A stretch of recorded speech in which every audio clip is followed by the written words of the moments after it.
Okay. I was looking for more comfortable shoes, but you took them away somewhere. You still waiting for me? Ah. Why?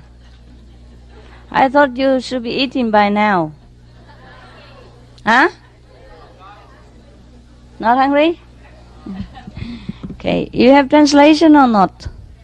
No? Yes. For the Vietnamese? Uh-huh. So you expect me to speak English? Wow, that's very convenient.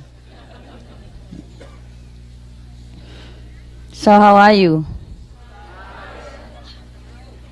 These are new kids? Oh, new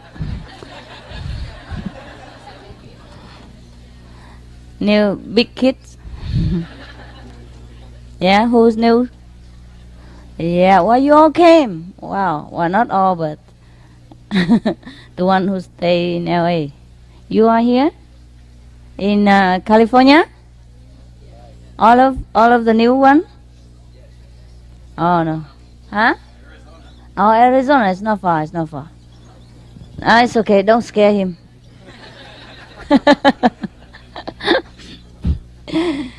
What I mean is the other day when we had initiation, there were people come from different countries too. So I thought maybe they're still around. They're not, huh? They're gone, huh? Australia? Wow. Came a long way. How long you think you want to invade America? As long as I can stay in Centers. Oh yeah? You stay here? Fine, you're welcome. Stay as long as the food lasts. Alright, I thought I came have lunch with you, but look so official like this.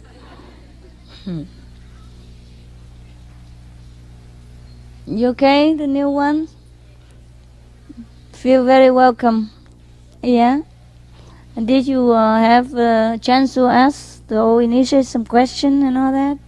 You satisfied? Yeah? Any other question that you want to ask me? Otherwise you would die? Huh? Yes, I would do that. Only those questions that, life and death. You okay? Uh-huh. All right.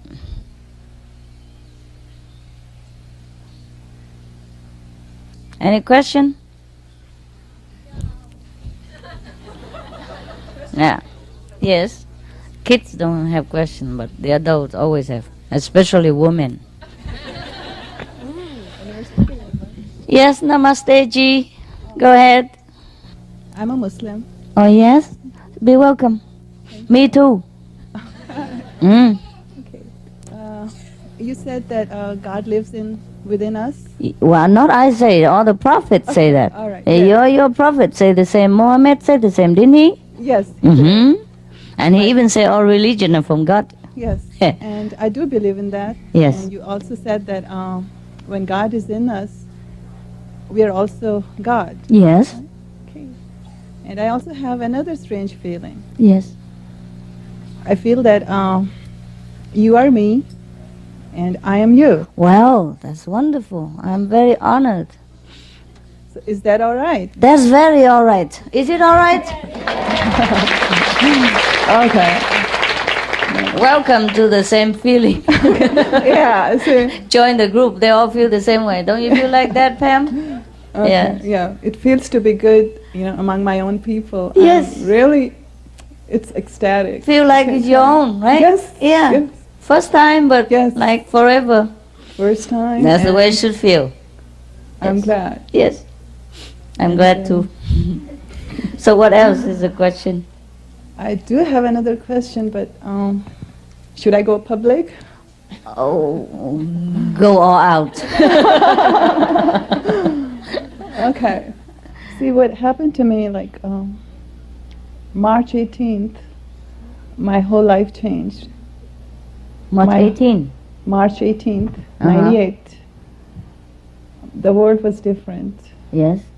I spoke differently, I acted differently, people responded to me differently. And better or what? Better. Wow. It's like,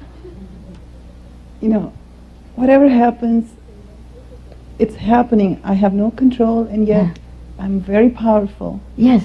People see me as if, I'm controlling them. Mm-hmm. You're controlling them?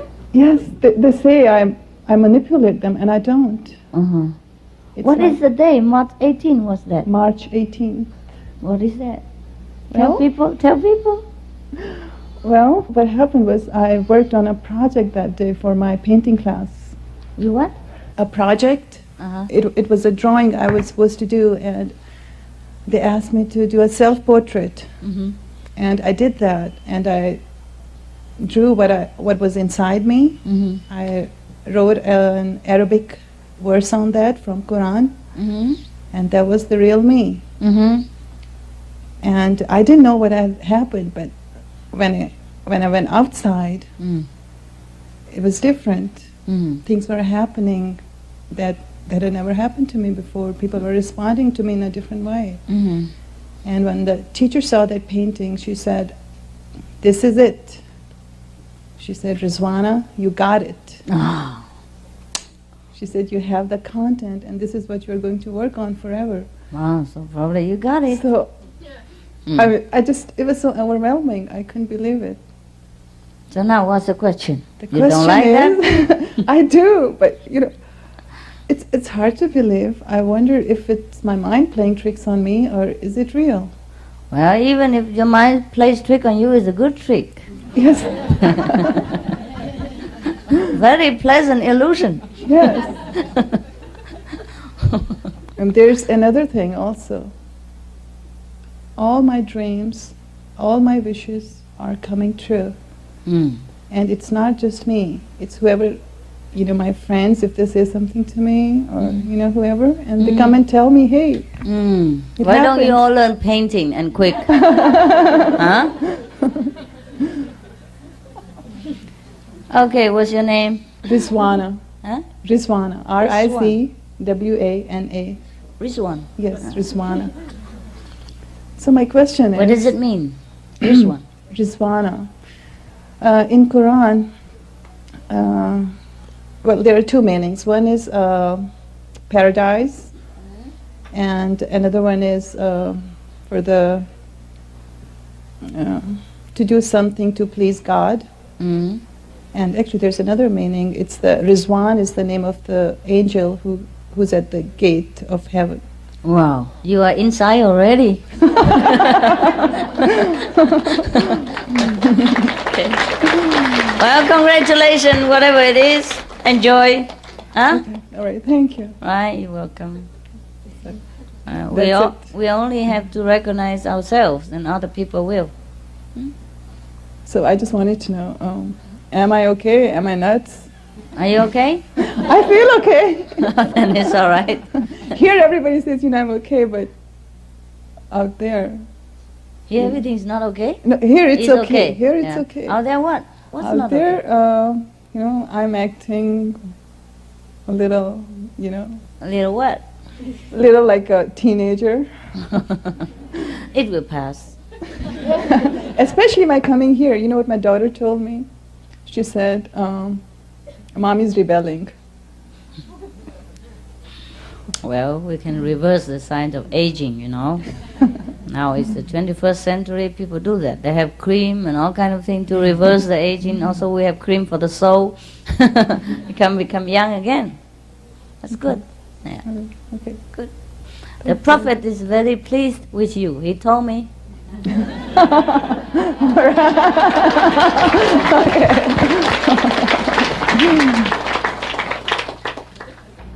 Now, if you're pleased with yourself, he's pleased. Okay? Fine. Thank you. Don't worry about it, just live on. All Okay? right. Everything we experience in life will pass, and then we have another experience. Always Mhm. better. Always better. So, Huh? should I go ahead, can I tell my family, my friends Tell your that, family what? that I'm a follower of Kuan Yin method?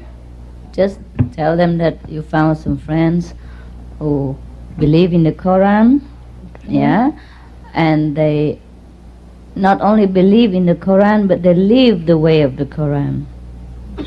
Not only they believe in the Prophet Muhammad and his teaching, but they live his teaching. They try to. And in your opinion, in your experience of integrating with them, you feel they are truly sincerely trying to live up to the teaching of the prophets. Yeah? So slowly like that. Okay, I like that. Yeah, Yes. yeah. I think that'll make more sense. Yeah. And in the Quran, the Prophet mentioned also don't eat meat, huh? I'll go ahead and Really? study more the Quran. I Study haven't- more the Quran before you Alright. talk to your parents or your relatives again. Okay. Really, you will understand different now. Okay. Everything will clear to you, very, very clear. Okay. Yes. The Prophet also teach non-discrimination between religious believer. Yes, he did And that. so all the followers, they make extreme judgment, and that is not according to the Quran teaching at all. Hmm? Okay. Right. All right. You Thank study you. more this Quran, okay? Make sure you know what you're talking Yes, about. yeah, sure. I'll do that. Yes. Okay. Or next Thanks. time, I know the Quran. I forgot which page, and to tell you. Otherwise, I have studied the Quran and exactly the teaching, the same like all the Prophet. I'm very happy that you came at last. We have a lot other Muslim friends too, but not in America perhaps. As you know, in America we don't have too many Muslim, but like in the East, Orient, we have a lot. Yes. Sometimes they came and give me a jasmine perfume, which is the Prophet Muhammad's favorite. He used to like jasmine flower. Yes, I love him too. This is his favorite. See, we don't have him here in America. Yeah. Or you can buy perfume. Oh, yes. Yeah, I used to have a lot of jasmine flower in my house too. I didn't know there was a Prophet's favorite until later on, because it doesn't say so in the Quran. It I doesn't didn't know that either. It doesn't You say just that told in the me. Quran. It say in another, like kind of biography kind of his story. Yes. Okay. Yeah. Okay. Well, I'm glad you know so much about Prophet Muhammad. I don't know that much, but Seems like you know more than I do. we are friends. If you have other question, Let me see. Let me just look at your big list. No, I guess that's about it. That's it. Thank you very much. Okay, I'm very sorry. I'm a little bit off balance. I forgot a lot about the Quran. Otherwise, I would tell you more. Yeah. At least he said, be a good guest on earth. Yes, he did Yes. that. Live a rich life and be a good guest. Yes. He doesn't tell you to be ascetic either. Rich also spiritually and materially. Be the good guest on earth. Live a rich life here.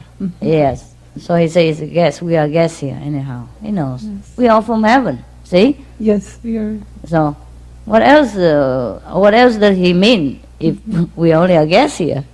Right? Yes. And he always talk about heaven and God. Always, always. Nothing else from his mouth. And everything else about war and all that is just, like unavoidable. They persecuted them. They trace his footsteps everywhere.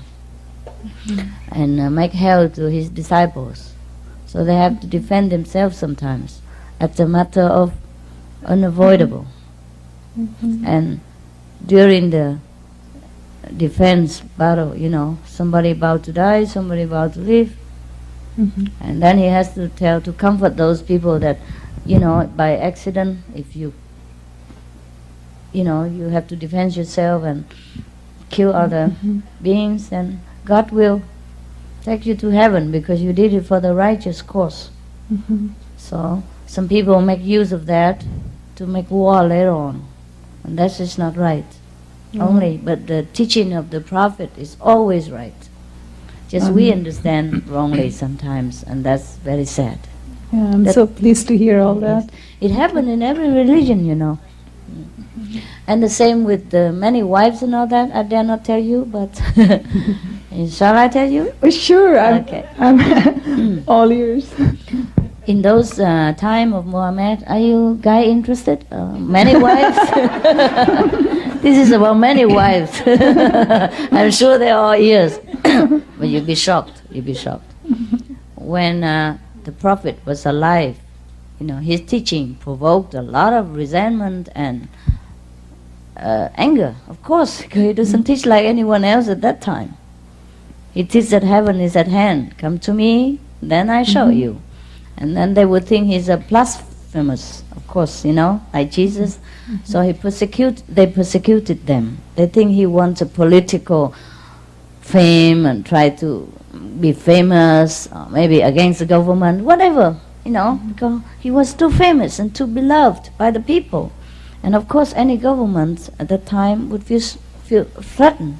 Even nowadays, some government would feel threatened if the Prophet would come back alive, and lead the people again. So of course there were war, people persecuted them, and sometimes in the course of defense, they have to fight with the government. Maybe they didn't even fight, but the government and the soldier, they probably sometime by mistake they kill themselves too, or sometime by anything could be killed. For example, if they want to thrust the sword into the Muslim believer, and suddenly, somehow they fell down, and then the sword, thrust into themselves, and they would blame the Muslim for killing them at that time, for example.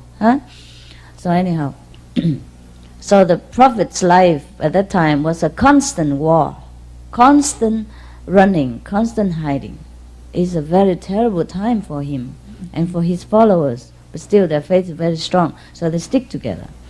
So the man and woman, the men would form a shield, around the woman and family. Of course, they would have to be a reluctant shoulders, to be on alert, to be on a watch out, and they're the one who die first, because they were in the front. So if they die, the families are left behind. So the compassionate Prophet have to tell his leftover disciple, whoever the men left over, have to take care of his brother's wife and kids as your own wife and kids.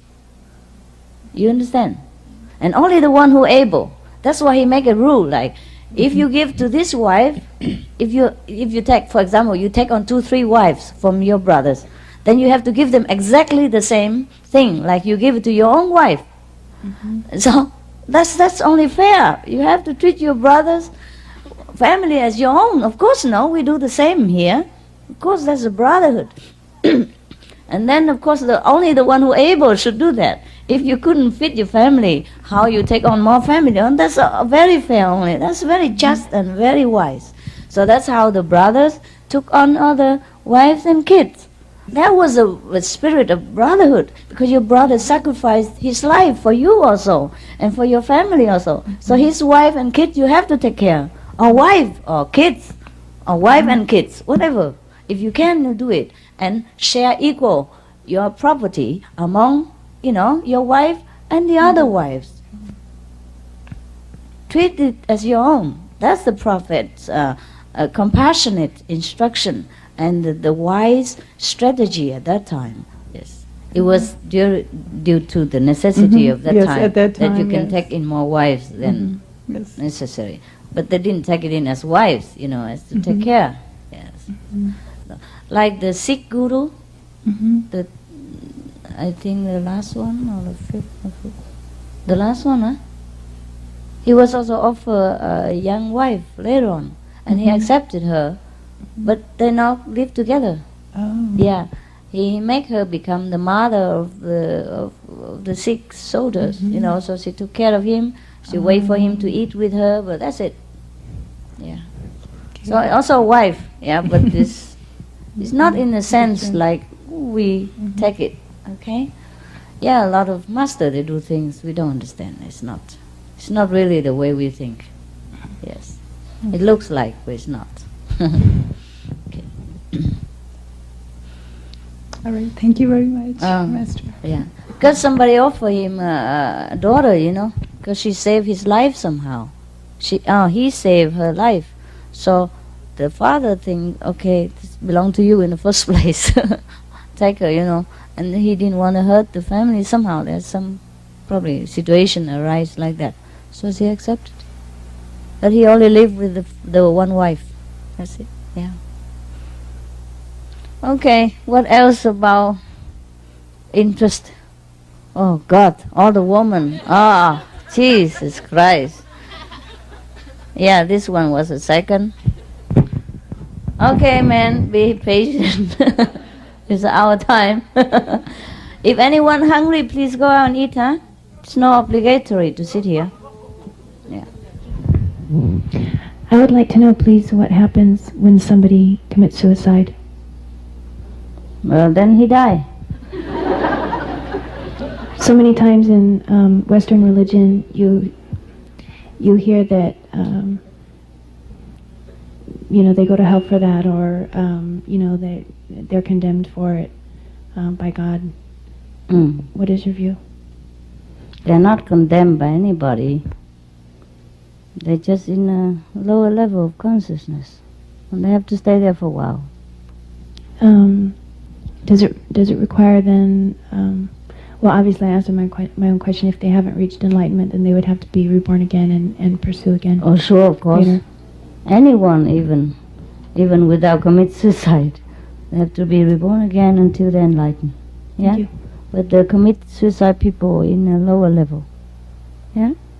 Very, very low level, suffering, and until they really had enough of it, and they get out, or somebody pray for them, like Kuan Yin practitioner, really love them, think of them, pray for them, then they get out quicker. Yeah. Commit suicide is a bad crime for yourself. Should never do that. Okay. Master, I was told that I cannot mix my mantra meditation, which I used to do before, with Kuan Yin. Uh-huh. It'll be detrimental to my spiritual growth. Sure. So I should not. You're not concentrating on one thing. Concentration, one-pointed devotion is good for everything, anyhow. So since you're here, you might just well devoted yourself here. You come back and forth like that, you're confusing yourself. Wasting your energy. Capiche? Okay. It's not forbidden, but it's not very good. It's like you know that very well. Everything we do, we have to do wholeheartedly, right, in order to get a result. And when you were there, and you should have been devoted there at that time, and since it didn't give you any effect, any result, and now you switch to here, and you should be all-hearted here. Otherwise, you get the same, confusion and no effect again. Waste your time, huh? Okay. It's not forbidden, but it should not be practiced. Thank you. Well, welcome. Good afternoon, Master.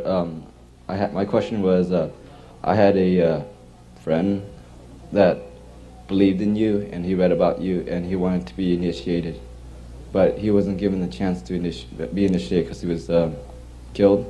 And Before that, right? yeah, Before And, initiation, he was killed. yeah. So And I was wondering, is there perhaps in his next life where he'll be able to be initiated into the Kuan Yin, or just somehow be saved? if he believed before he died, the master takes care of him. But he wasn't formally initiated. Never mind. Okay, Never mind. thank you. Yes.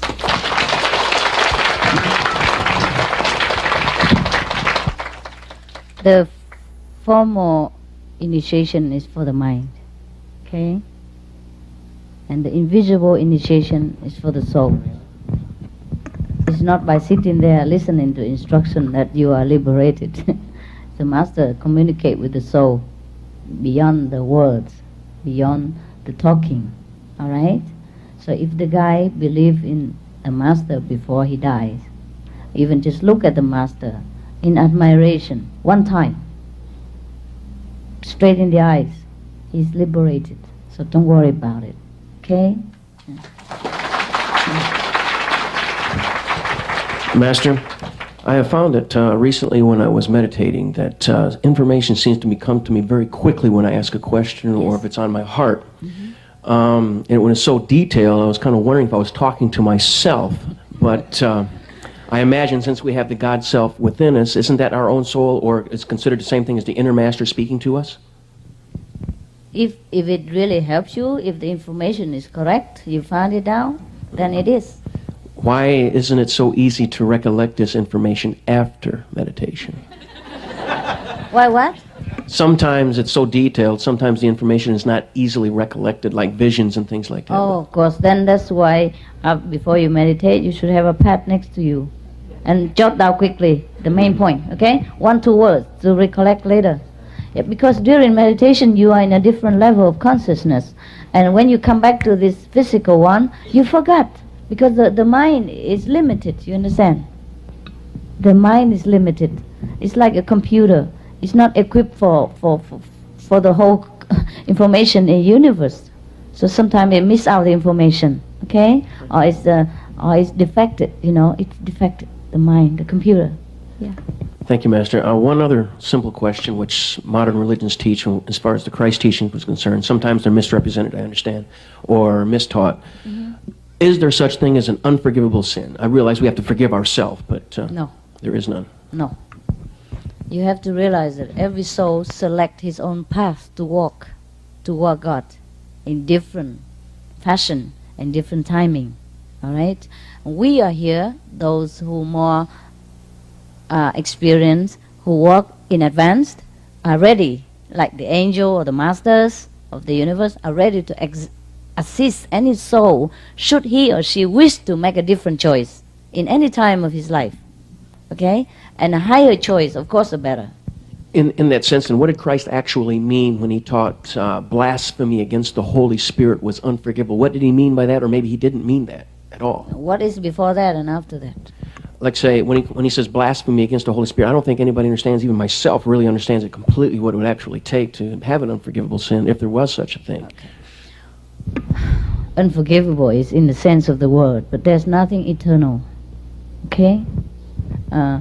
Maybe suppose if Christ had come and the people who preach falsehood against him, or blacken his name, accuse him for falsely, wrongly, thing like that, that's against the Holy Spirit, because he represents the Holy Spirit. So these sins, of course, is unforgivable, but it's not eternal.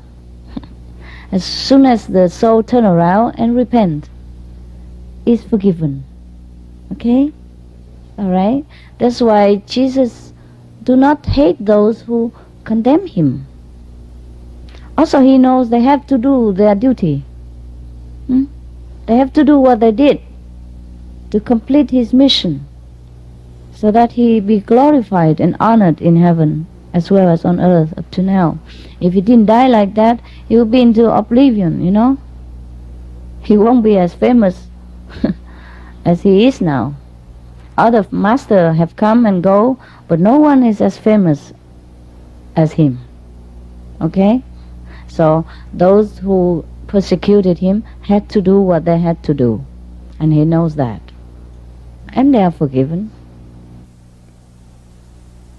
The role they had to play. Of course, that's not the highest choice that they made, but somebody has to make a choice like that.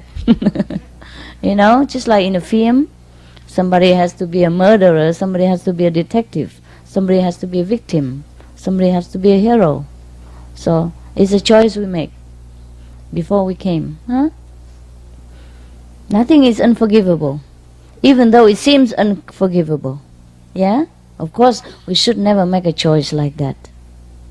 But in eternity, in the game of the universe, everyone choose different way to walk back home. Yeah? Sometimes they like to take a long way. Some people make a shortcut, like we do.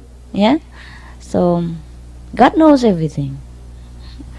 God forgives everything. It's just we could not forgive ourselves. So we should never make lowly choice, so that we regret after.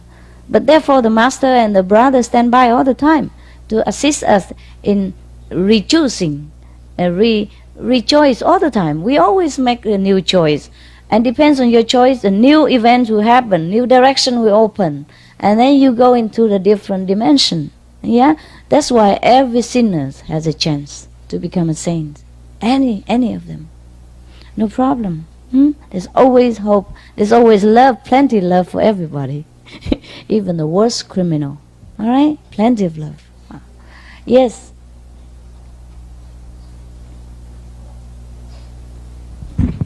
Thank you. Hello, Master. I'm from Phoenix.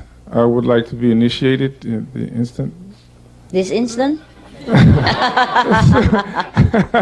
Soon, maybe. All right, you are initiated. Soon. But you need to listen to the instructions sometime later, okay? Yes.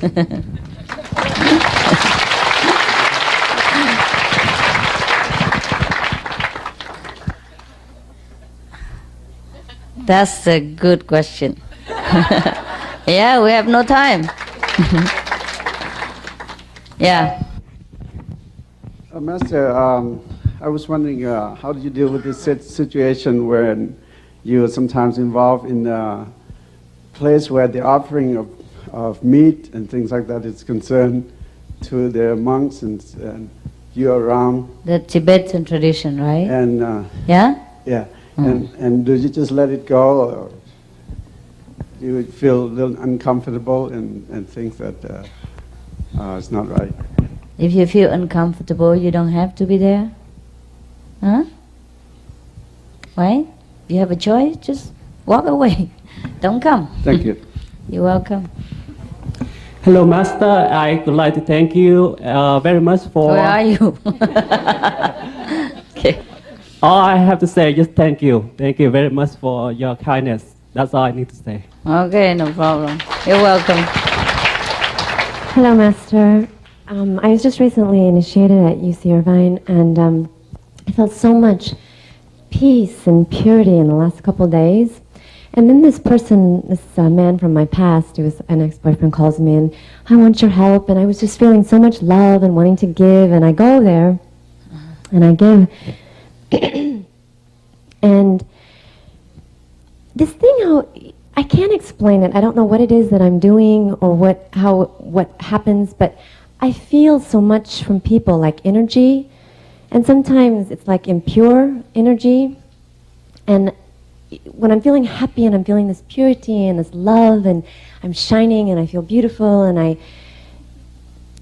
then I feel this impurity, and it's like things flow when I feel that way, but then when I feel this impurity, it's like this dirt that comes in me and I feel like, ugh, and I shut down, and I just, now it's like I feel so awful from being around him, and I'm upset that I went to this person from my past, because so many wonderful things are happening now and that I'm creating now, but I want to be this light that can shine, and I don't, like when I'm around you, it's like I feel this energy of purity just bathing my soul, and I feel pure.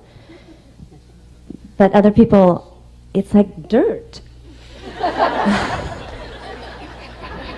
Well, you ask them, they know. Well, you cannot help the way you feel, even though you didn't expect that, right?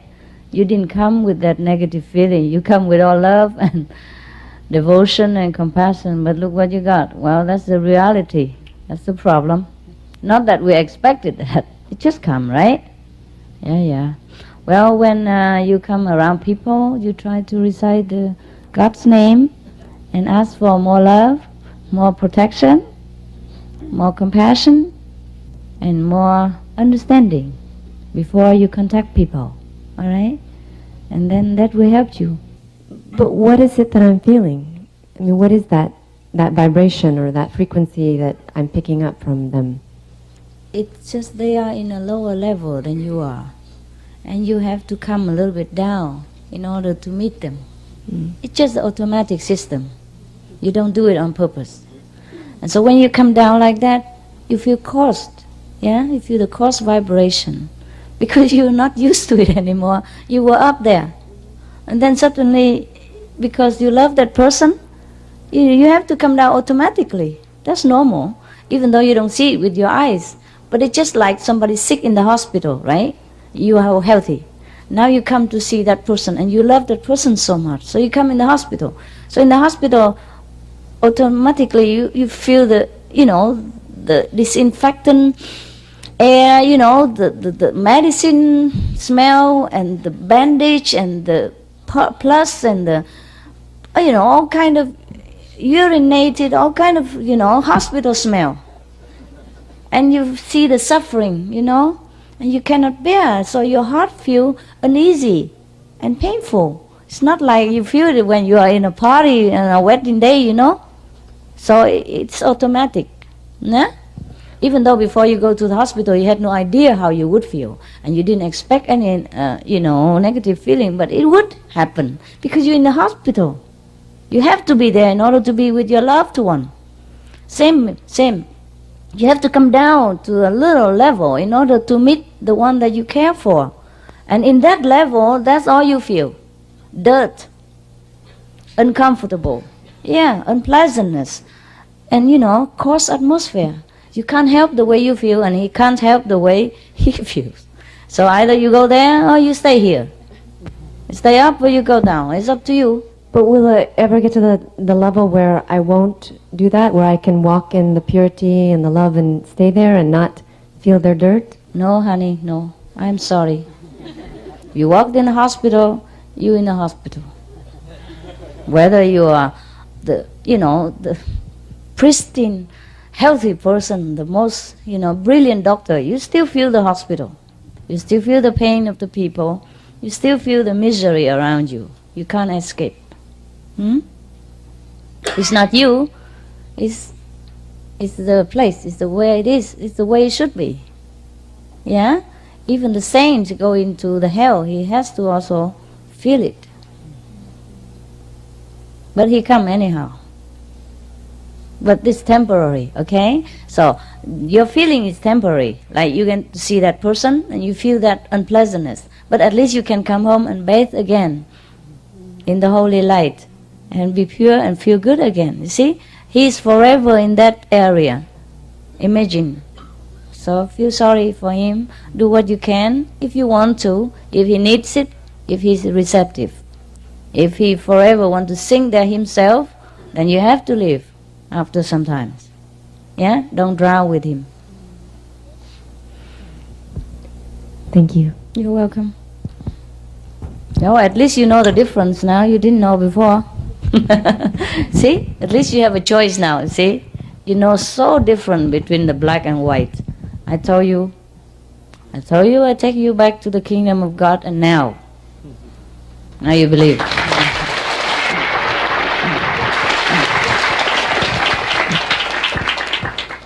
Hello, Master. Where are you? Oh, yes. Right here, Master. Hi. Master, I also come from a different religious background, one of Christianity. I presently have a few small children under the age of 5, and we meditate every night together to the extent that they understand what's going on. Yes. But the mother is still of the Christian tradition and is now embarking on a course of indoctrinating them in the Christian religion. Mm-hmm. The background that she's trying to move them towards is one of a fundamental Pentecostal type of Christianity, which is Pentecostal. Oh, Pentecostal. Which in and of itself is a very doctrinal background, position. Yes. I'm just wondering whether you could speak on how a parent is to share their faith in enlightenment and the truth with their child when they're being taught and indoctrinated in a very legalistic form at their very young age. Yeah. And that is also without causing hostility within the marriage. Yes, I know. Is anyone who have the same experience who can share with him? Because I don't have a wife who is orthodoxical tradition and a kid who are torn between. Well, Master, I think it could also be said with, Islam, because that's a very a very rigid form of religion. On my path to enlightenment, I did, for about a period of 1 year, study Islam as well. So Good for you. But that was only for about 1 year. Yeah, it's okay. Sorry. So it's not just Christianity that wants to indoctrinate their children into a certain background or religion. So this is not just something that you can maybe address for Christianity, but also any religion where the parents are of different viewpoints. You want to talk, brother, about that? Yes, please. These two. Wait. Yes. You have two, no? Please. I came from a family where my mother was extremely legalistic. And my father was always very open-minded. He believed that God speaks through all religions. And believe it or not, my experience has been anyway, that children they absorb everything around them without necessarily even verbalizing it or expressing it. Yes. And when I look at the way I grew up, I mean, I adopted my mom's religion in high school, and it was very happy for me as a born-again Christian. But as I got older and went out into the world, I started just naturally following more of the path that my dad took. And I can look back at my life, and I realized that presence of my dad's, his influence, it's always there. And I would have to say that maybe silence, and maybe just say some things once in a while, but to a large degree, kids will choose their own path once they get out of the protection of their parents. Oh, good idea.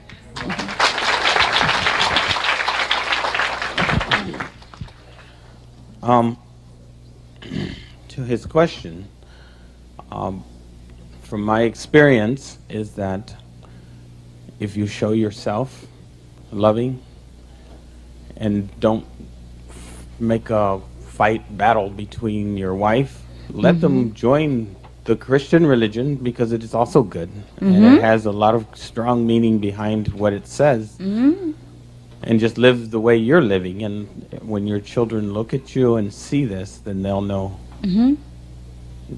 They want to learn with you. Like what the brother here said, they'll when they get older enough, they'll go the way they feel like makes them feel good. Yeah, it's good. It's good.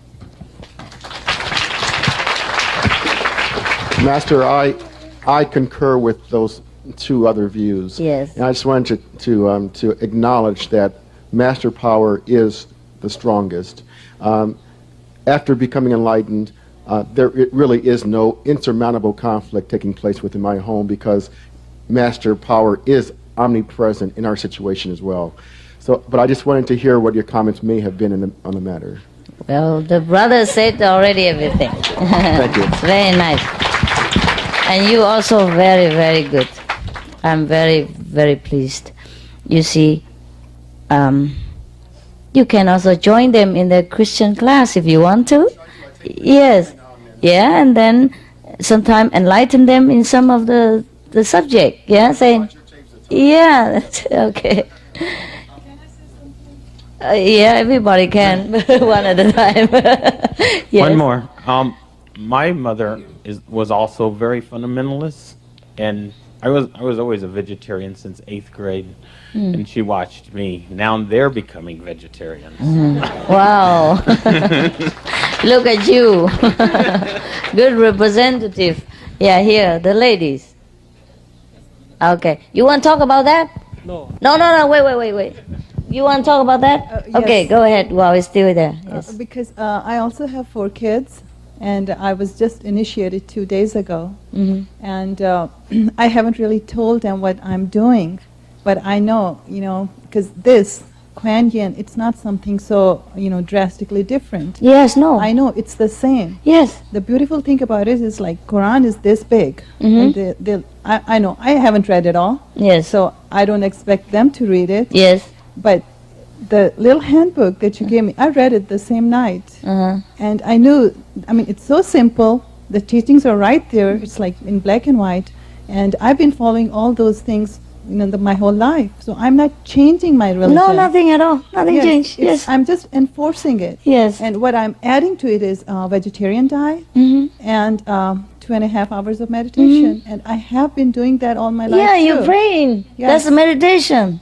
If you talk about this subject, then continue. If the question, about this subject? No. Question now? Okay.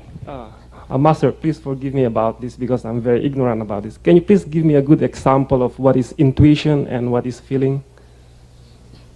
Oh. Well, I guess they're almost the same. Now, intuition is more correct. It's more accurate. It's more obvious. You know, like you know the thing is right. And that's intuition. Without explanation. You couldn't even explain why you know it's right. And that's intuition, yeah? A feeling is a little wider range. You have a feeling for somebody, you're feeling hurt, but it's not necessarily accurate. Your feeling is not necessarily right. You know, you might feel hurt because your ego is hurt. That doesn't mean that person truly hurt you or truly really wanted to hurt you, or you should truly feel hurt. You see? So that's a little different feeling. But you can also say that I feel this is right. I know it. My feeling tells me it's right. And at that time, then the feeling is the intuition. And the intuition is the feeling, you see? So, I don't know. You So want to it's a make a dictionary, huh? So it's a matter of the individual who has to figure out himself, either if that situation regarding certain things, if it's intuition or feeling. Yes, of course. Okay? Thank you. Brother, yes, you're very welcome. I would like to share something with you and hopefully get comments and feedback from you. Yes? I have a real soft spot for animals in particular and homeless people. Animal? Animals and homeless people in particular. Homeless and people? A real soft spot for animals and homeless people. And well then, if there's anything that I can ever do for them, even if it's just a little bit, oh, do what you feel I like. try. But I feel like when I do something very small for someone who's very down and out, I get so much more from them in return. Then do it. But you have to do what you're individually inclined to do, okay? And you do what your heart feels right, all right? You love somebody, that's great. Love conquers everything, okay? But the homeless people doesn't mean they're not pure. Who say they're not? They're very pure. They have nothing to lose, that's why they're pure.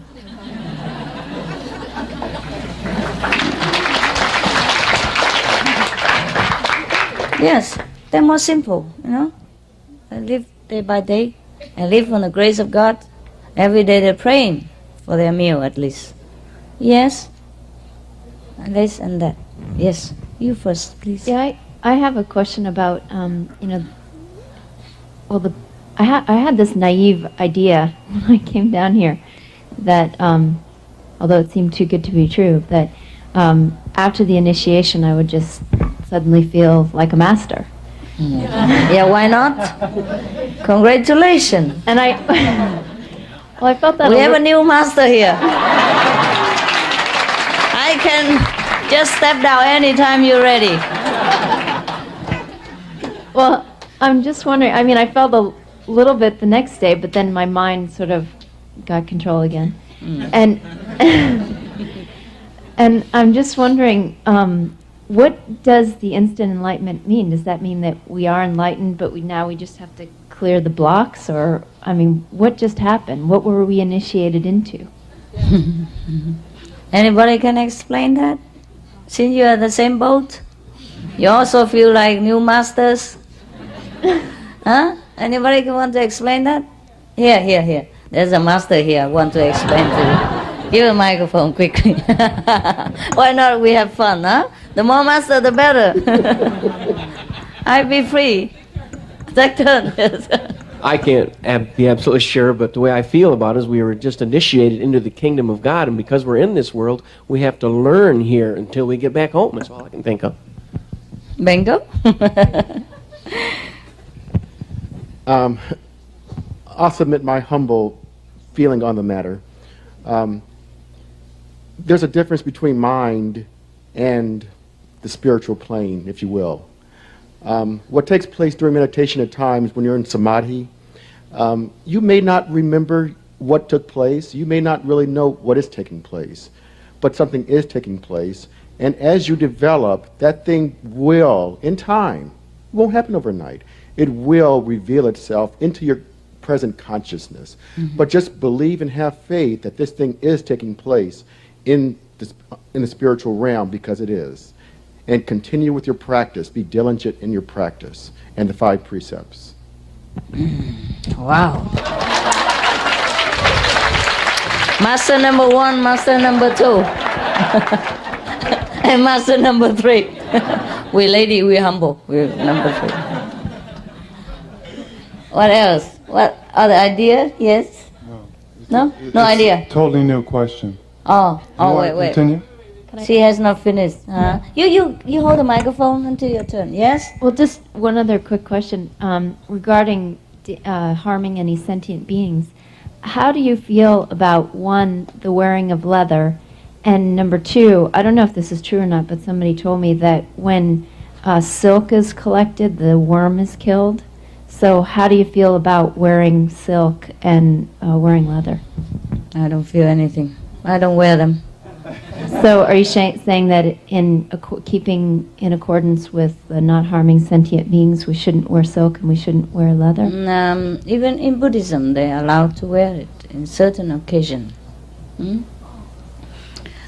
Buddha also accepts a silk robe. Yes, it is true that the silk were killed, but some nowadays they make silk look very much alike, even better, without the real thing. So you may buy them and wear them. They look elegant, beautiful.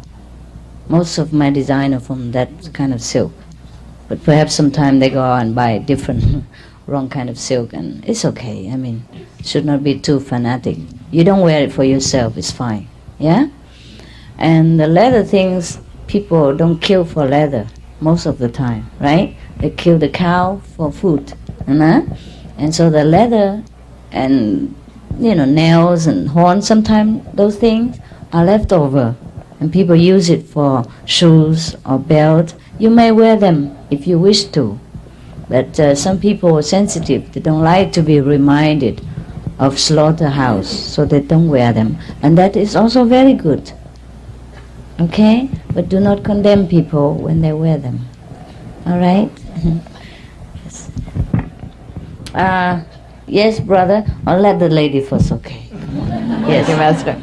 I have a question about my beloved animals. I wonder if animals reincarnate or if they have an opportunity to change their level. Well, we all do have opportunity to change our levels, be it human or animals. Yes? They do reincarnate too. How do they change their level? Can we help them? Of course. By their own also. Don't forget, they also have God consciousness in them.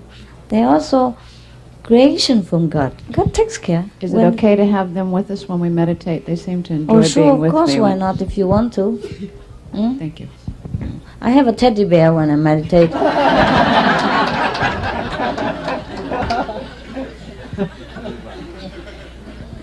Small one like this.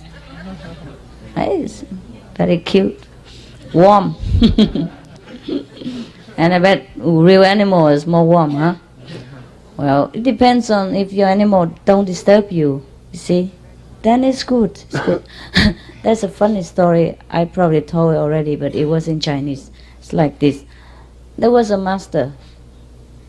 Before he meditated, he always, chase his cat out, of the house and close it. So after he died, the successor or whatever left over, self-proclaimed successor, always chase that cat before he meditate. Yeah. So it is very funny because the cat belonged to the previous master, and of course they're attached to each other. The cat liked very much to always be around the master, and when he meditates, he want to snore around him, so he don't want to be disturbed. Yeah, because sometimes even the cat is quiet, but he meditate long hours perhaps, and the cat want to go out, want to eat, want to snuggle, cuddle, whatever. So the master want to make sure the cat is out, so he can sit as long as he wants. So he chase him out. That's it. Just chase, but not beat him. But the next one always chase that poor cat, even though the cat don't even have anything to do with him. They don't even like him because it's not his master. Yeah, he don't even stick to him. But he always chase after the poor cat, don't even understand anything. Run. Yes. So it depends, you see? Depends on the animal. Yes. Yes, brother? There's a lot of questions I want to ask you, but there's no time. You know, I mean, I wish I could spend every day of my life with you, you know? All right. But, okay, brother. Then why don't we take care of the most important to you first? I allow you 3 first, okay? 3? 3. Okay. It went stretch a little bit, but let's see. No. I have so many, whether it's auditory hallucinations or visions or lower astral world, whatever it is, it happens all the time. But is it the lower astral? Is it auditory hallucinations, or is it truth? Sometimes it's got to be lower, but sometimes it's all loving and bliss. Fine, then enjoy when it's loving and bliss. And then, okay, but Ignore now... the other one. Then another thing is, I sincerely wish that somebody, and hopefully you, would humble me, because I go through mood swings. Sometimes I get really angry at God for all the suffering, but that's got to be ego, right? No, it's not. It don't have to be ego all the time, brother. You know, sometimes we do feel like we are the master, and that's righteously so. It's just that you're not able to keep that consciousness all the time. That's why you have to practice more until you're sure about what you are. I teach you to be a master. That's correct, the way you feel. And in some blissful moment, with abundant grace of God, you do feel you are a master. And that's correct, and that is very correct. It's just you have to practice more in order to keep that feeling all the time. That's all, okay? Nothing wrong with that, all right? If you feel angry at God, well, go ahead, tell Him. If you feel loving, go ahead, tell Him. He doesn't care whether you're angry with Him or you're loving Him. As long as you do your stuff, focus your attention, and don't forget Him. Okay. And change yourself for the better. Okay. We get angry with God because sometimes things are too overwhelmed for our mind. Too much. Despite our best effort, things still doesn't go right the way we expect. Yeah? But in the long run, in the grand design of the universe, everything is correct. Everything is perfect. So it's all right. You just be yourself, and God like that. God doesn't like phony praise and fake emotion. It's okay. All right, brother? Be yourself. You are what you are. And when you understand completely, then you will no longer be angry with God. And that's all right. He has eternity to wait for you.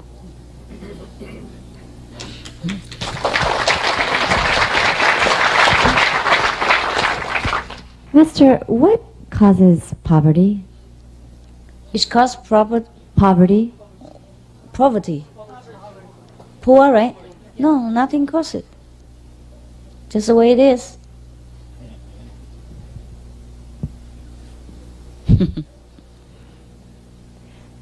Well, I wish I could tell you that because the man is stupid, lazy, don't have opportunity, but it's not the case. Some people are very intelligent, very diligent, still cannot make it, right? So it must be the way they have chosen to do that. Their karma, you can blame it for an easy way out. It just, in the universe, somebody has to be poor, some people has to be rich. So you see some lousy guy are very rich, some good people are very poor.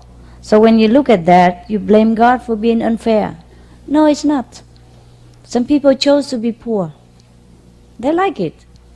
It served their purpose in enlightenment. This is their choice. It's all right. But we have to assist them whenever they need. And if it's in our means, we always have to do our best to assist the less fortunate people, be it in material or in spiritual need. Understand? But that's all. No judgment. No why, how. What? We cannot. It's too much question. So if Yeah. if a person chooses to get out of poverty, then they can? The person what? Chooses to get out of poverty, then they can? Oh, they can. Then it's in their destiny that first they are poor and later they're rich. Just like me. Can I ask just one more question? Yeah, sure. You're not hungry, guys? Keep quiet, okay? No. No, I'm kidding. I'm kidding. Go ahead. What causes people to be mean to another person? Same like poverty. We can explain a lot, write a book about it, but actually there's nothing really makes sense. Nothing is really true about what we say about anything in this world.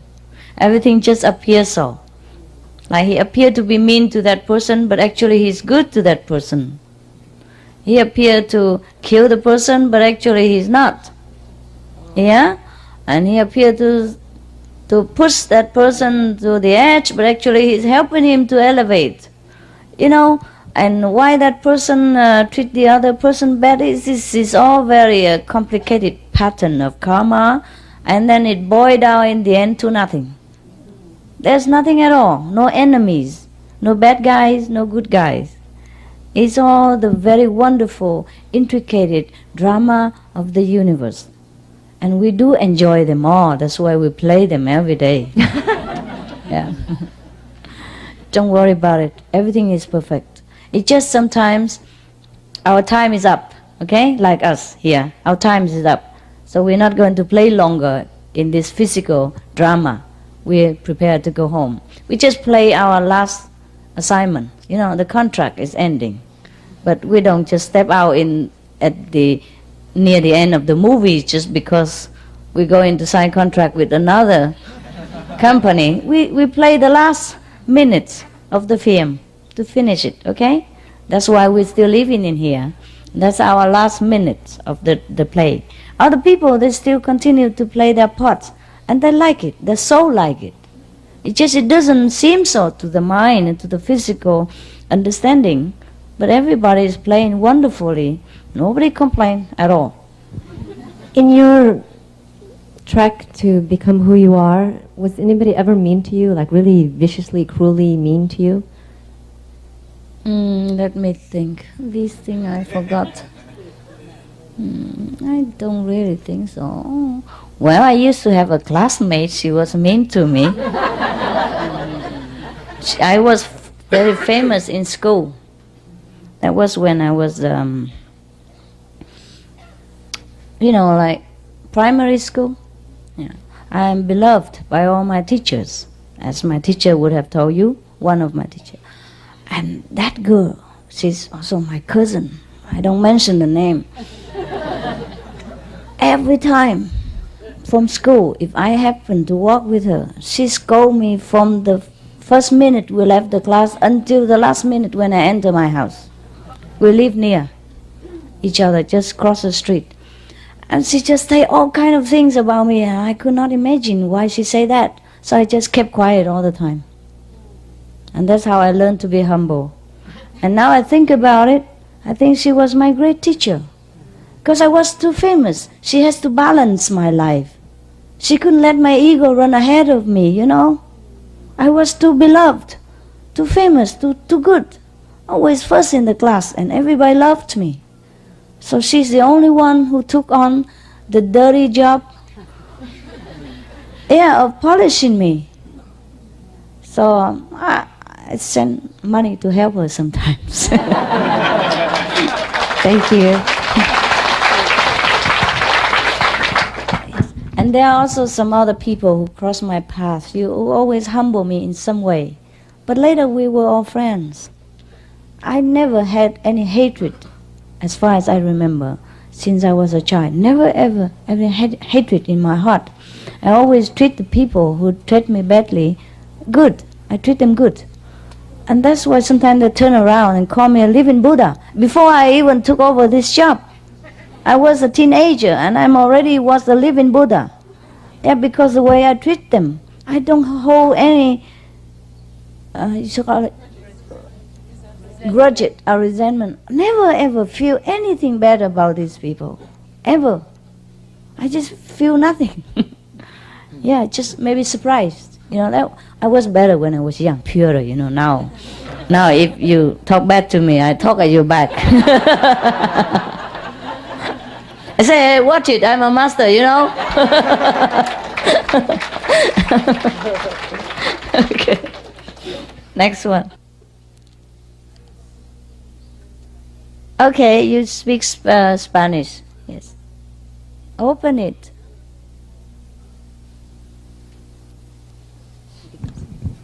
Master, she wants to ask you. She always, sometimes when she's meditating, in the sound she see terrible animals. She wants to listen from you. What does she need to do?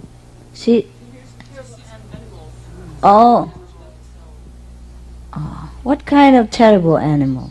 Like a horrible animal. She doesn't like to. Like what? Like this is like ugly animals. This doesn't. She can. How does she know it's from ugly animal? Because What she kind? said that she doesn't like to see them. Oh, see them also? Yeah. Okay, then she repeat the 5 names for a while, and then the animals will disappear.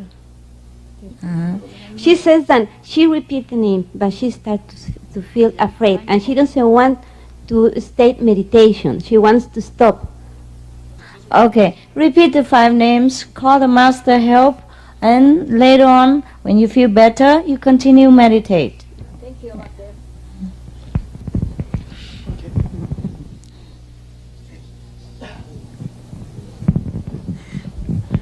Okay, I don't really have much questions, but I want to thank you for everything and for the initiation and for talking. And I was really impressed by your speech at UCI. I first started meditating before this, and my father had tried to commit suicide. And it was a very revealing and human experience for me because I was able to see his human side. That's how I see it, as we all have, fragile side. Yes. And it developed a lot more compassion in me. And so when I meditated, I felt a lot of feeling, a very good feeling, because I developed a lot more compassion.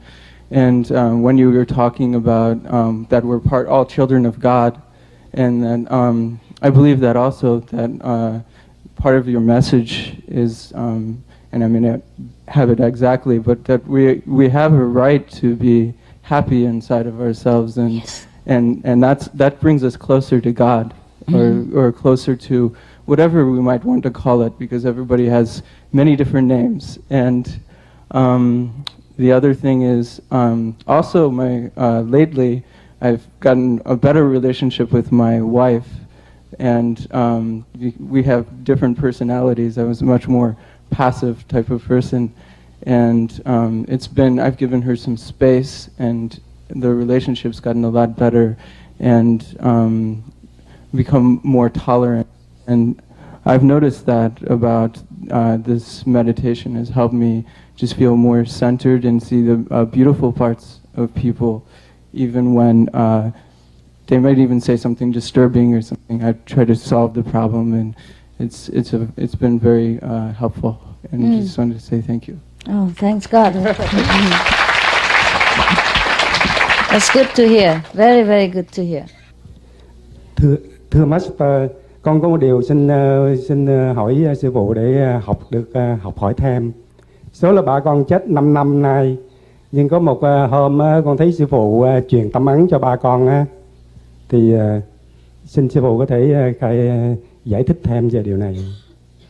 Có gì đâu phải giải thích.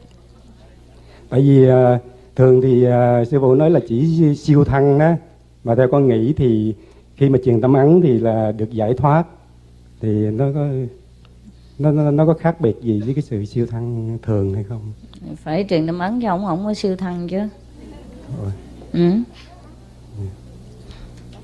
Ok. Nói mình một người truyền tâm ấn là 5 đời giải thoát mà, thì cũng phải kiếm cách nào để giải thoát, chứ đâu phải khơi khơi cái giải hả? Cảm ơn sư phụ. No problem. Có nhiều người ở trong địa ngục tối thùi lùi, xa tuốt ở dưới 100 tầng ở dưới á, phải đi xuống xa lắm á. Rồi mình mẩy cột trói lung tung hết trơn, ngồi trên trong gai đủ thứ, phải xuống nó phải kéo người ta lên. Đừng nói khơi khơi cái giải hả? Next one. I grew up in a Christian home, and so I grew up with specific views about what God was like and what Jesus was like, and most particularly that God knew everything and that Jesus also knew everything at the same time. And first of all, God knew everything, and the same attributes that God had were attributed to Jesus, such that He knows everything about all of us in here. And my question is kind of twofold. First of all, what can you tell me about who you know as God? And the second part is, I recognize in you some of the limitations of humanity, such as not knowing every language that there is, or not knowing people's names, and yet I grew up thinking somehow that that's what Jesus was able to do, just somehow intuitively he knew it all. Can you please explain the relationship between Master and God, and also give an explanation of what God is like?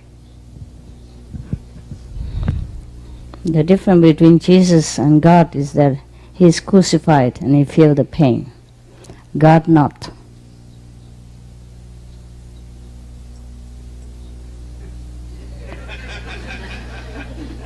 God is never crucified. God never have to eat. God never walk. God don't need to wear clothes. God don't even talk, not to talk about languages. And Jesus only spoke one language, Hebrew. All right? I'm sorry, we are limited. So find another master. Master, please do not understand. I wasn't speaking in negative terms. I was comparing. I know. I'm not speaking in negative terms either. I'm humorous. You don't have a sense of humor. Well, the master is encased in the body, all right? And he has to do what the body can do. It doesn't matter. The master understands all language inside. Or the Mexican who see the master inside converse in Mexican language. Or same with the Chinese, the Vietnamese, the Hebrew, the Zulu,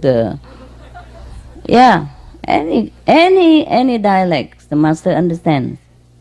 But inside, okay, outside is different. Right. The master, the real master has two parts, the inside master and outside master. Most of the master have only inside and don't have the outside. Like the past masters and the future masters, they are not in the physical realm, so we cannot contact them easily. The only way we can contact those masters is through a physical masters, most of the time. And then the physical master will lead you to see those unphysical masters. Then converse with them, learn with them. All right? And meanwhile, you learn with the physical master what the physical master can teach also. Yeah? And other so-called masters, they have only physical aspect and don't have the invisible aspect. And that's you're lacking something. You see? So these both categories of the master is even more inefficient. Yes. So the true master is the one who has physical aspect and the ethereal aspect as well. So you can contact him in the physical body, talk to in the physical language, and while you ascend inside, you can see him or her in the spiritual aspect as well, and he or her take you further. Yeah? So that's more convenient. One thing that has been amazing to me is after meeting you and hearing some of the things that you've said, I'm shocked at what a difference it makes to actually meet somebody in person, a living master, rather than just learning about some being that you can't really make a connection I know, with. it's more fun. It's more fun. That's why so God always have to send, His servant to come meet mankind. Yeah, I'm probably one of the last on the list servant of His servant. But at the moment, there's no one else, so just take me for fun. I'm just showing you how to go back to God and then see Jesus. Every other defect is human nature. That's true. And every good thing is from God. Everything good you see from me is Him. Everything bad you see from me is human, that I have to suffer, same like everyone else. Yeah, I have stomach problems sometimes, I have headache, I have all kind of things, I have my temper, I have my like and dislike. Yeah, but that has nothing to do with the path I show you. The guide is just a guide. The road is as perfect as it is. Yes, so walk on it. Yeah, right. You again, Master? Come on. Are you feeling as a master now, or are you back to normal?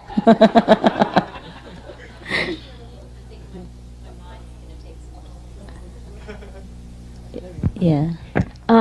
I had a question that related to something the gentleman back there brought up, which deals with the nature of psychological illnesses. And I've thought a lot about it. My grandmother was institutionalized and heard voices and spent years banging her head against the wall and was finally given a frontal lobotomy. And so I've spent a lot of time trying to understand what happened to her. And she's dead now, so I'm not interested for her, but just, your booklet says we shouldn't help people. I was told that she lived on a Revolutionary War battlefield. Somebody said that maybe she was, haunted by the ghosts. Other people tell me that sometimes you can have covers to your chakras that get blown off and lower vibrational frequencies come in. But I guess one question is there anything we can do to help these people, or do we just leave them to their own karma? And the second question is, can you elaborate a little bit on what goes on? Because sometimes you find people who, they have psychological problems and they try and they try and they try to get past these, but you can't stand being around them, but you have, when you're away from them, I have a lot of compassion for them. And how would you suggest that, when we run into people like that, like this gentleman seems to run into them all the time, how do we handle a situation like that and, not help them? How can we help them? Just by being who we are and leave them to their own karma? Did I say we shouldn't help people? Well, it's sort of, the way I read it, You read it wrong. Well, what am I doing here if we should not help people? I guess the way I read it is that you shouldn't go out and try to heal people. Oh, spiritual healing is different. Helping people suffering is different. I'm talking about spiritual healing, using your magical power to tamper with people's, consciousness. It's different. Well, can you address a little bit about what one can do to help someone who's deeply psychologically troubled? They will help themselves in time. You help the best you can, the best you know how. Yeah? We always have to help people if they need you. Doesn't matter, psychological, mental, material, spiritual. We always have to help people. But the amount of acceptance is up to them. Don't forget, even if they're crazy, they're God. They play fool. They like that. They wake up in time. But you help as much as you can for your own benefit. Otherwise you don't have compassion. It's no good for you. See? You pray to them, you talk to them, you hold their hands, you bring them food, You do whatever in your power to make you feel that you're doing the right thing. And that's important. Okay? It's you who are important, not them. Really. They're playing fool to evoke your compassion. Yeah, they choose to be poor so you can be generous. They choose to be crazy so you thank God that you are awakened. Everything has to have a contrast so that you recognize how good you are, how blessed you are. Okay? It's you who are important. Everyone is important to him or herself. Remember that. Whatever you do is for yourself. Nobody in the universe needs you anything, truly speaking. But at that time, they don't understand that. When they come to call you for help, they really also think they need you. And you also really think you need to help them. And that's perfectly all right. That's the way it is. Okay? So do what you can, anytime, anywhere, to help people. That's a must, to evolve. Okay? But don't judge, don't think they're really not, they're really poor, they really need you. They do seem that way. But in eternity, they are not.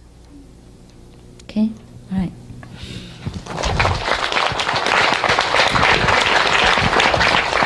That's why an enlightened person help, but not helping. Yeah? Understand the people, sympathize people, but don't sink into their sorrow. Very balanced. Yeah. Because if we drown together with the person who is drowning, we can't help them either. See what I mean? Yes. You have to be very cool. Very cool, very clear. Yeah? Yes, ma'am? I don't know if this is a crazy question, but how long did you practice the Kuan Yin method before you attained the levels that you've reached? How long? Oh, 5 seconds. Was it? 5 seconds? She's already master.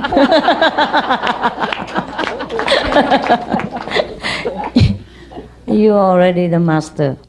It's just your mind hinder you. But to go as far clear it. All right? Okay, thank you. Yes. You're already master before you came to me. Before you get initiation, before you even hear about Kuan Yin method. But did you realize when you Yeah, that's the first problem with the started, brain. Instantly. Yeah, that's the brain. That's the brain. There's a habit. That's what we call karma, you see? All our habit thinking, all the brainwashing that you are nothing, you are worm, you are sinful, you this and that and other. We're not that. But it takes a long meditation to clear this understanding. All right? Even now I tell you, you are Buddha, you don't believe me. You might believe me because I say so, but you're still the same self. So it's no use, okay? Thank you. Yeah, make it your own. Okay, next one. If not, then we go to practice solar plexus. Okay. Yeah, come on.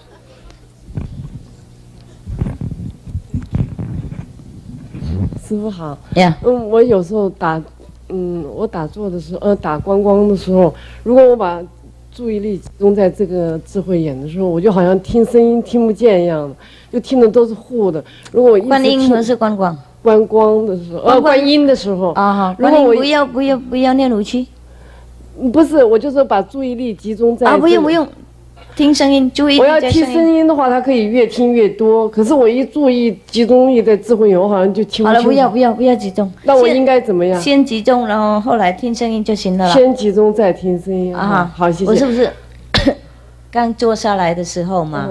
先集中在这边练武区正时嘛，然后后来就观音，然后就听那声音就好了，集中在那个声音就 OK 了。就集中声音就可以了。哎，不过不要跟着他跑。OK。师父在那个修观音法门之余，观音和观光之余，然后看经书有矛盾没有？影响不影响观音法门？看什么？看经书？不会影响。不会。另外就看太多没时间修，修了以后就自己会有体验了。经书就是录起来那些古代的人的体验，我们看多了也没用啊。别人吃别人饱了。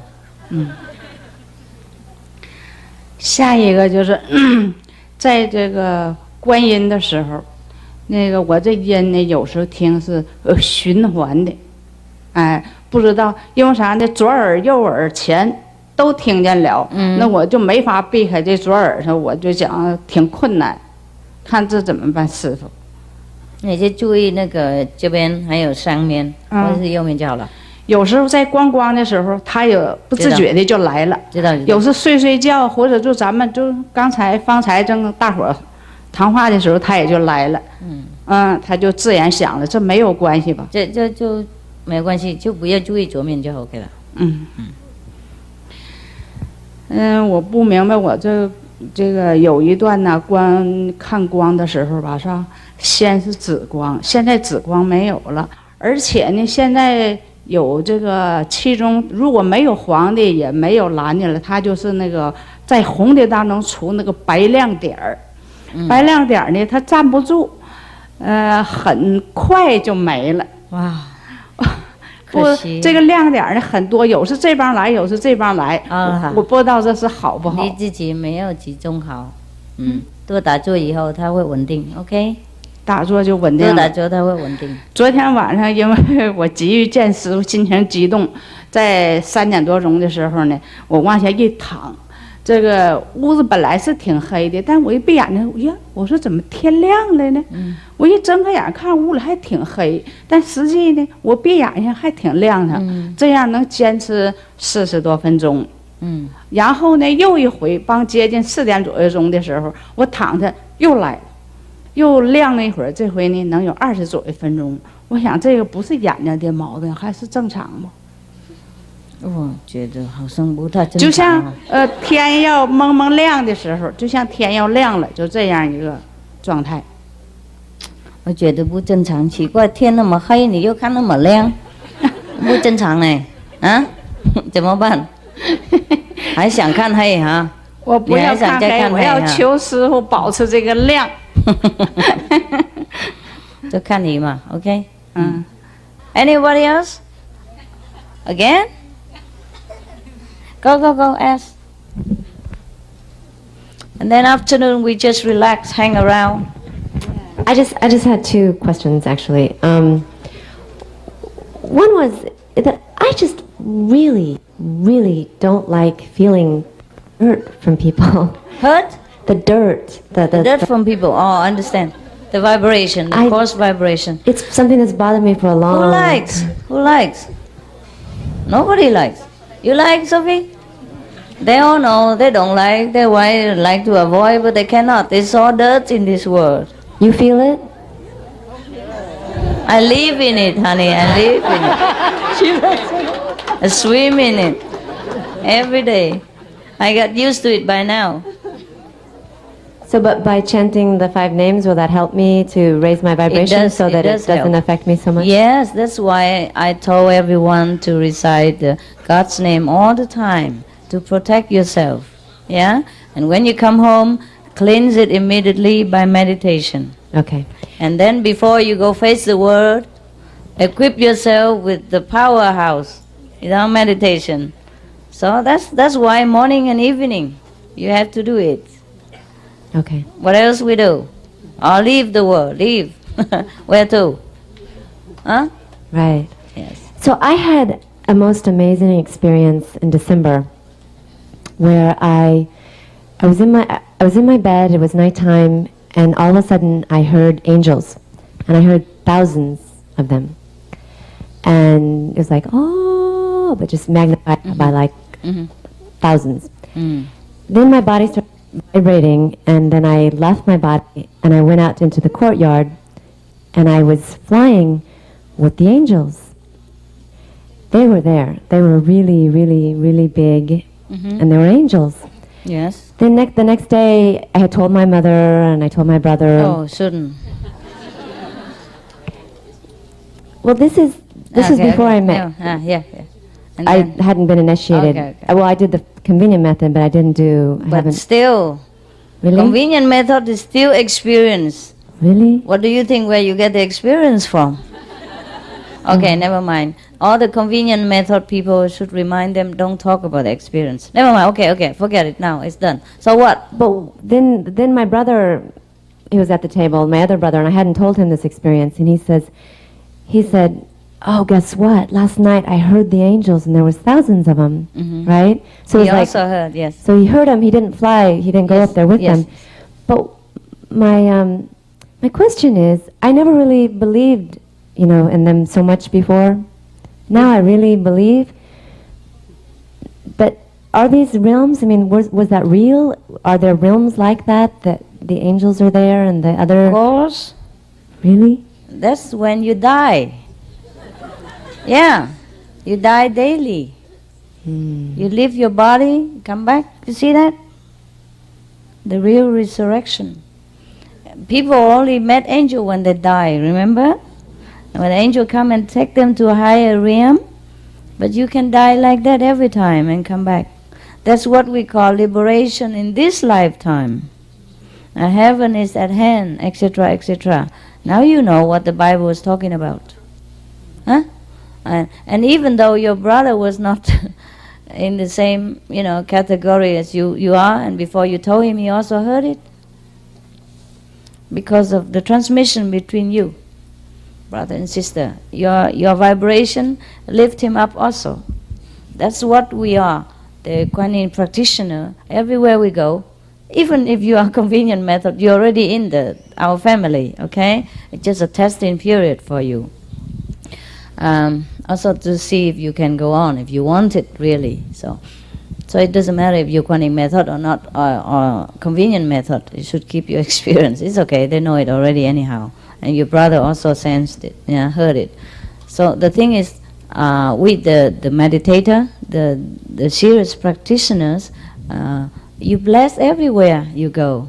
Everyone you see, everyone you think of, be it humans or animals or even ghosts or angels, we bless them without knowing. It's just by chance that you know that.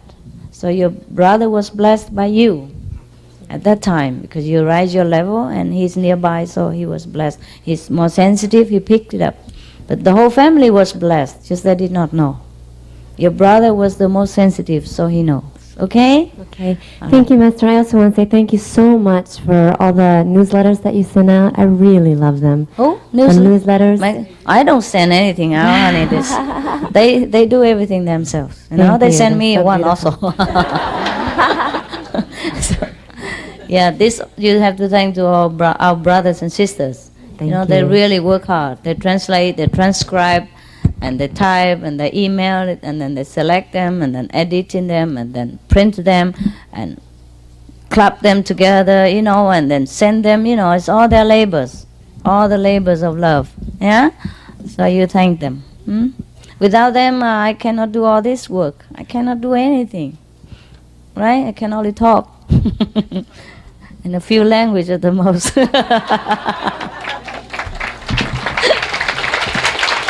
Well, 5 level, 5 levels, 5 language.